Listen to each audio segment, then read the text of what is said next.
अभी मेरी जनरल बाजवा से बात हो रही थी। उन्होंने कहा कि इमरान देखें, फजल रहमान को डीजल ना कहना।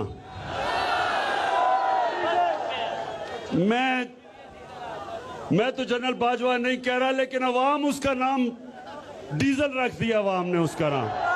फजल रहमान को मैं चाहूंगा जरा कभी किसी पेट्रोल पंप पे जाके खुद ही चेक कर ले कि डीजल की कीमत क्या है। मैं वो बिलावल बच्चे की क्या बात करूं।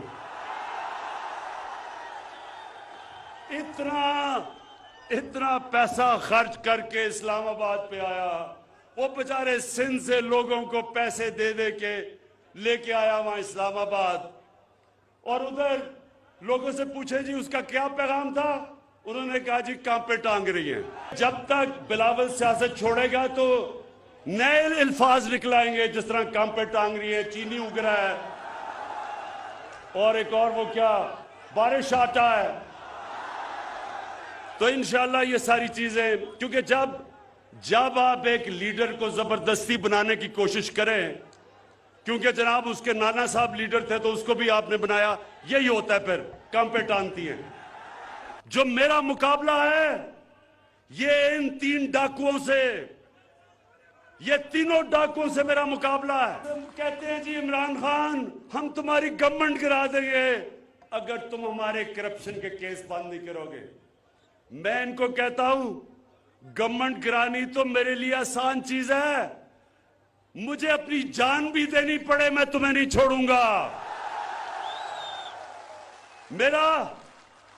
मैं तुम्हारे सामने पॉलिटिक्स नहीं कर रहा, मैं तुम्हारे खिलाफ जहाद लड़ रहा हूं। ये जो डाकुओं का टोला इकट्ठा हो गया है, अब इनकी तीनों की शक्लें तो जरा पहले देखें। एक तरफ खतरनाक डीजल, दूसरी तरफ शक्ल से डाकू लगने वाला जरदारी, और तीसरी तरफ ड्रामाबाज शोबाज। अब ये तीन चूहे निकले हैं मेरा शिकार करने के लिए, और इंशाल्लाह इनका शिकार होगा जल्दी। ये जो तुम कोशिश कर रहे हो लोगों के जमीर खरीदने की 20-20 करोड़ रुपए से, हम तुम्हें नहीं छोड़ेंगे, हम तुम चोरों को नहीं छोड़ेंगे।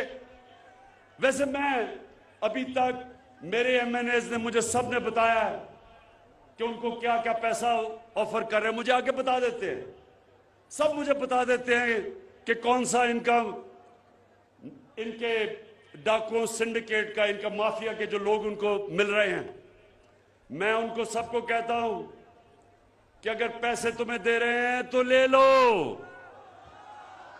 पैसे दे रहे हैं रख लो, 20 करोड़ रुपया अगर दे रहे हैं रख लो। कोई यतीम खाना खोल देना, कोई लंगर खाना खोल देना, कोई गरीबों की मदद कर देना, कोई स्कूल खोल देना, क्योंकि हराम का पैसा है, ले लो इनसे, लेकिन कभी अपना जमीर ना बेचना, क्योंकि इज्जत जिल्लत देने वाला खुदा है।